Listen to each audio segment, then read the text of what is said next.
Hi, friend. My name is Shankar. I am a professional recruiter with more than 12 years of experience in recruiting across startups and bigger companies.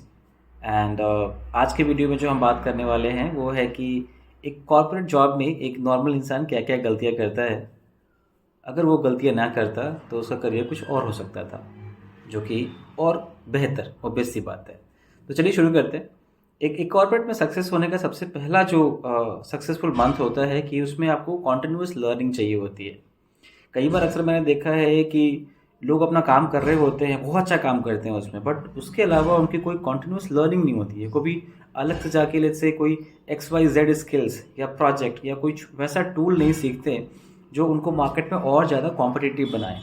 अगर आप कुछ नया नहीं सीखते हो तो आप कंपनी के लिए, करंट कंपनी के लिए, करंट प्रोजेक्ट के लिए अच्छे तो हो, बट बाकी कंपनीज के लिए, आने वाले प्रोजेक्ट्स के लिए और फ्यूचर के चैलेंजेस के लिए आप अच्छे नहीं रहोगे। आपके स्किल्स डेड हो जाएंगे।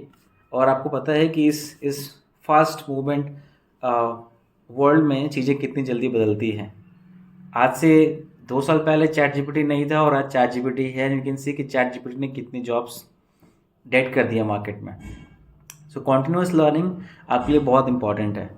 ज़रूरी नहीं है कि आप एक बार में जाके बहुत बड़ा वर्कशॉप अटेंड कर लो या फिर कोई डिग्री के लिए अप्लाई कर दो, बट आपके पास एक टारगेट होना चाहिए कि चलो ठीक है, इस मंथ में कुछ ये सारी चीज़ें हैं। जैसे आपको लगता है कि आपका कम्युनिकेशन स्किल्स अच्छा नहीं है तो आप वो इम्प्रूव करो।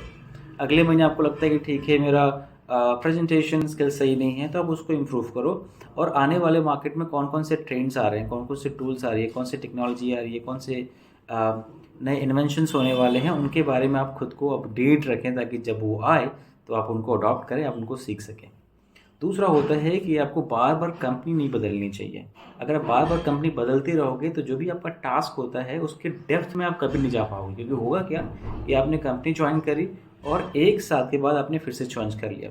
कम से कम 2 से 3 साल का टाइम आपको एक कंपनी में देना चाहिए, क्योंकि आप जब किसी काम को करते हो तो उसको सिर्फ अंडरस्टैंडिंग ऊपर से नहीं होनी चाहिए। आपको और मौका मिले, चांस मिले, ताकि आप उसके नीचे और जाओ और समझो उसको और एक अच्छे से पूरी एक्सपीरियंस को गेन करो। तो ये इंपॉर्टेंट होता है। आपको मैं बता दूं कि 25 to 30% रेज्यूमे सिर्फ इसलिए शॉर्ट लिस्ट नहीं होते हैं क्योंकि उनके रेज्यूमे में बहुत ज़्यादा फ्रिक्वेंट जॉब चेंज होता है, जो कि कोई कंपनी प्रेफर नहीं करती है। फ्रिक्वेंट जॉब चेंज ये दिखाती है कि आप बहुत ज़्यादा स्टेबल नहीं हैं। अगर छोटे छोटे चैलेंजेस आएंगे तो आप जॉब चेंज करके निकल जाएंगे। और आपके पास इतना चांसेस नहीं हुआ कि आप जाके सामने वाली कंपनी को एक्सप्लेन करो कि नहीं, मैंने तो जॉब चेंज इस वजह से किया था कि कंपनी का कल्चर ख़राब था। किसी भी कंपनी का कल्चर ख़राब होना, अच्छा होना, ये कोई गारंटी नहीं ले सकता है। तो उससे बेटर है कि जॉब चेंज करने से कि आप उस कंपनी में जो प्रॉब्लम हो रही है उस प्रॉब्लम को सॉल्व करें। फिर भी अगर आपको जॉब चेंज करना है तो मैं एक वीडियो मैंने बना रखी है कि आपको जॉब चेंज करने के साइन क्या होते हैं, वो जाके वीडियो आप देख सकते हैं। तीसरा जो पॉइंट होता है कॉन्टिन्यूस फीडबैक। हर कंपनी का जो प्रोसेस होता है फीडबैक का, वो इतना मैच्योर नहीं होता है कि जहाँ पे आपको हर महीने आपका मैनेजर आके फीडबैक देगा।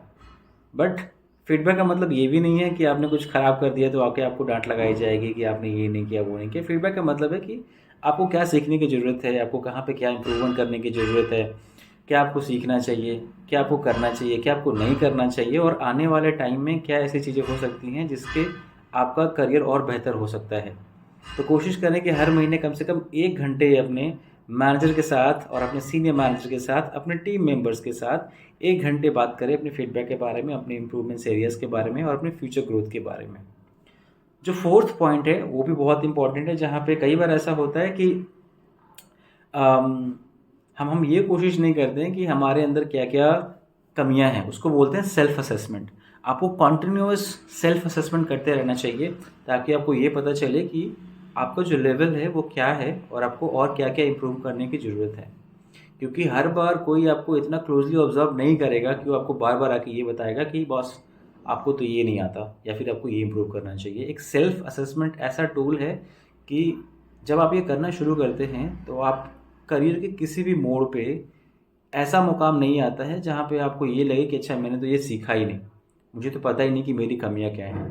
तो खुद की स्ट्रेंथ और खुद की वीकनेस आप असेसमेंट से परफॉर्म करें। काफ़ी सारे पेड टूल्स हैं आज के डेट में, फ्री टूल्स हैं जहाँ पर जा करके आप खुद की सेल्फ असेसमेंट कर सकते हैं, ये पता लगाने के लिए कि आपको क्या इम्प्रूव करना है और आपको कहाँ पे क्या सीखना है।